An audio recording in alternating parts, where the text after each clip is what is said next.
जप के प्रकार और कौन से जप से क्या होता है। जप के अनेक प्रकार हैं। उन सबको समझ लें तो एक जपयोग में ही सब साधन आ जाते हैं। परमार्थ साधन के कर्मयोग, भक्तियोग, ज्ञानयोग और राजयोग ये चार बड़े विभाग हैं। जपयोग में इन चारों का अंतर्भाव हो जाता है। जप के कुछ मुख्य प्रकार ये हैं। 1. नित्य जप 2. नैमित्तिक जप 3. काम्य जप 4. निषिद्ध जप 5. प्रायश्चित जप 6. अचल जप 7. चल जप 8. वाचिक जप 9. उपांशु जप 10. भ्रमर जप 11. मानस जप 12. अखंड जप 13. अजपा जप और 14. प्रदक्षिणा जप इत्यादि। एक नित्य जप प्रातः सायं गुरु मंत्र का जो नित्य नियमित जप किया जाता है वह नित्य जप है। यह जप जपयोगी को नित्य ही करना चाहिए। आपातकाल में, यात्रा में अथवा बीमारी की अवस्था में जब स्नान भी नहीं कर सकते तब भी हाथ, पैर और मुंह धोकर कम से कम कुछ जप तो अवश्य कर ही लेना चाहिए। जैसे झाड़ना, बुहारना, बर्तन मलना और कपड़े धोना रोज का ही काम है, वैसे ही नित्य कर्म भी नित्य ही होना चाहिए। उससे नित्य दोष दूर होते हैं, जप का अभ्यास बढ़ता है, आनंद बढ़ता जाता है और चित्त शुद्ध होता जाता है और धर्म विचार स्फुरने लगते हैं। और जब संख्या ज्यों-ज्यों बढ़ती है त्यों-त्यों ईश्वरी कृपा अनुभूत होने लगती और अपनी निष्ठा दृढ़ होती जाती है। 2. नैमित्तिक जप किसी निमित्त से जो जप होता है वह नैमित्तिक जप है। देवपितरों के संबंध में कोई हो तब यह जप किया जाता है। सप्ताह में अपने इष्ट का एक न एक बार होता ही है।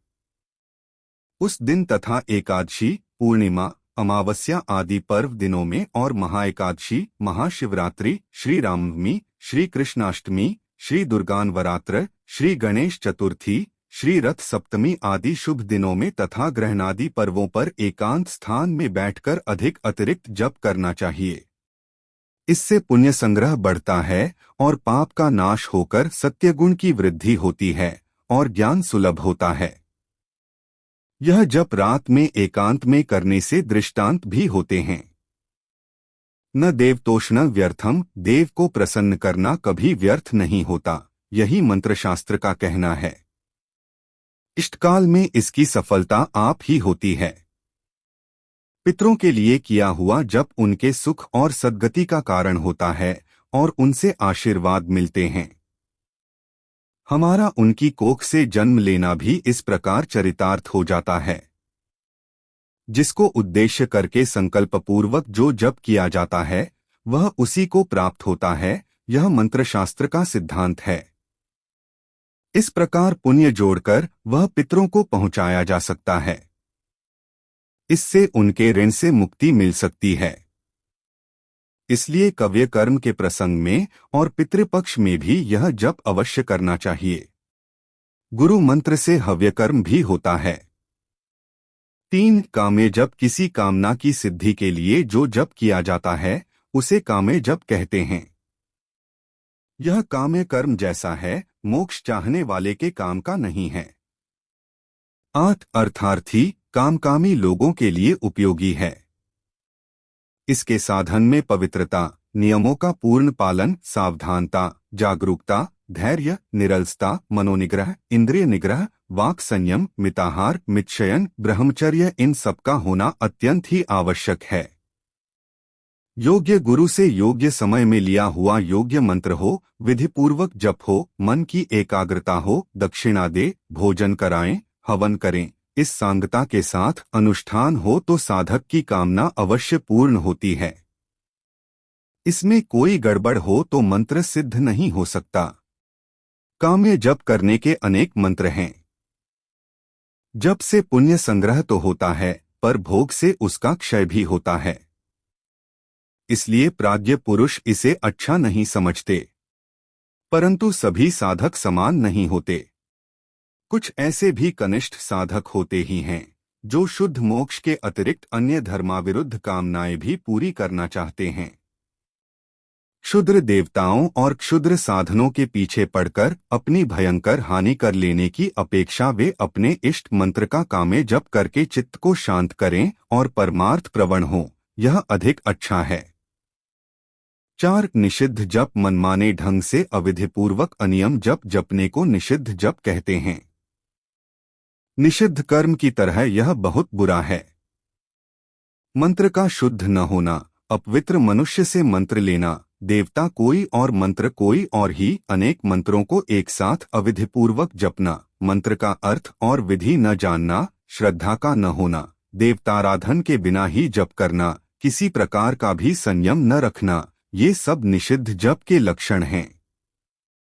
ऐसा निषिद्ध जप कोई न करे, उससे लाभ होने के बदले प्राय हानि ही हुआ करती है। 5 प्रायश्चित जप अपने हाथ से अनजान से कोई दोष या प्रमाद हो जाए तो उस दुरितनाश के लिए जो जप किया जाता है वह प्रायश्चित जप है। प्रायश्चित कर्म के सदृश है और आवश्यक है। मनुष्य के मन की सहज गति अधोगति की ओर है और इससे उसके हाथों अनेक प्रमाद हो सकते हैं।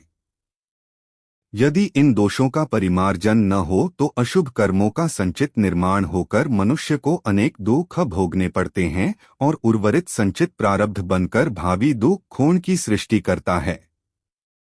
पापों के नाश के लिए शास्त्र में जो उपाय बताए गए हैं उनको करना इस समय इतना कठिन हो गया है कि प्राय असंभव ही कह सकते हैं।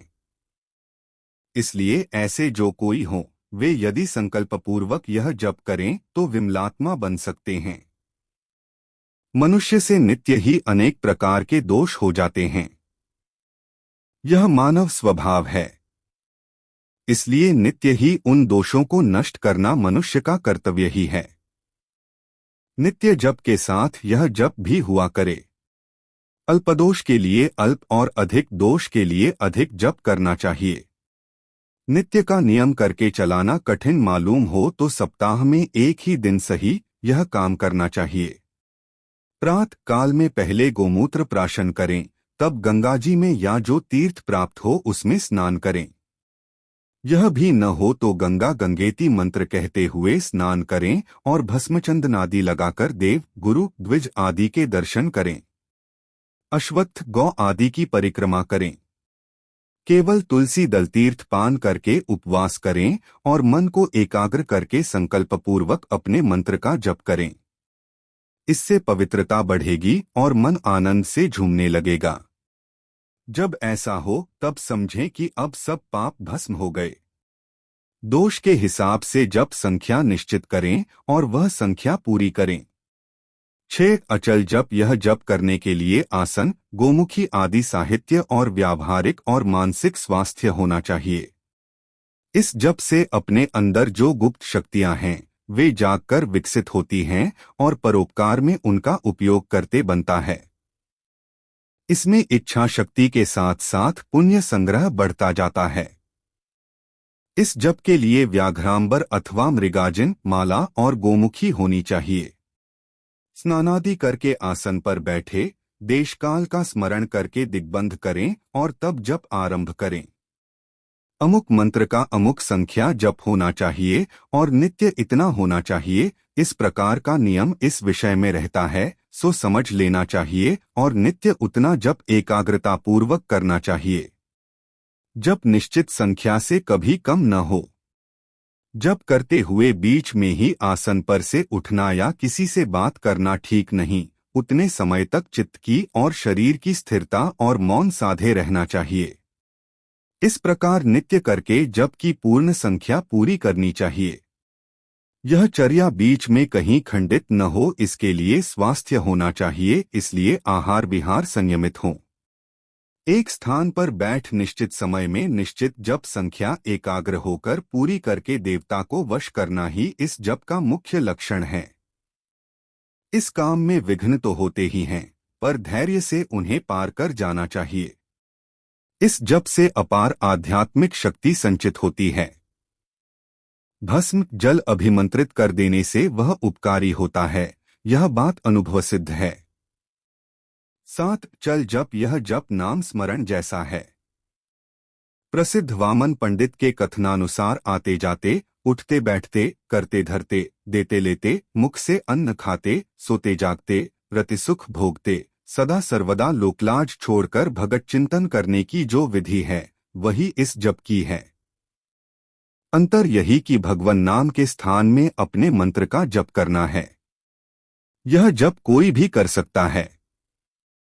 इसमें कोई बंधन, नियम या प्रतिबंध नहीं है। अन्य जप करने वाले भी इसे कर सकते हैं। इससे वाचा शुद्ध होती है और वाक शक्ति प्राप्त होती है। पर इस जप को करने वाला कभी मिथ्या भाषण न करे, निंदा, कठोर भाषण, जलीकटी सुनाना, अधिक बोलना, इन दोषों से बराबर बचता रहे। इससे बड़ी शक्ति संचित होती है। इस जप से समय सार्थक होता है, मन प्रसन्न रहता है, संकट, कष्ट, दुख, खद, आघात, उत्पात, अपघात आदि का मन पर कोई असर नहीं होता। जप करने वाला सदा सुरक्षित रहता है। सुखपूर्वक संसार यात्रा पूरी करके अनायास परमार्थ को प्राप्त होता है। उसकी उत्तम गति होती है, उसके सब कर्म यज्ञमय होते हैं और इस कारण वह कर्मबंध से छूट जाता है। मन निर्विषय हो जाता है, ईश सान्निध्य बढ़ता है और साधक निर्भय होता है। उसका योगक्षेम भगवान वहन करते हैं। वह मन से ईश्वर के समीप और तन से संसार में रहता है। इस जप के लिए यूं तो माला की कोई आवश्यकता नहीं है, पर कुछ लोग छोटी सी सुमरिनी रखते हैं, इसलिए कि कहीं विस्मरण होने का सा मौका आ जाए तो वहां यह सुमरिनी विस्मरण न होने देगी। सुमरिनी छोटी होनी चाहिए, वस्त्र में छिपी रहनी चाहिए, किसी को दिखाई न दे। सुमिरन करते हुए होंठ भी न हिले। सब काम चुपचाप होना चाहिए, किसी को मालूम न हो।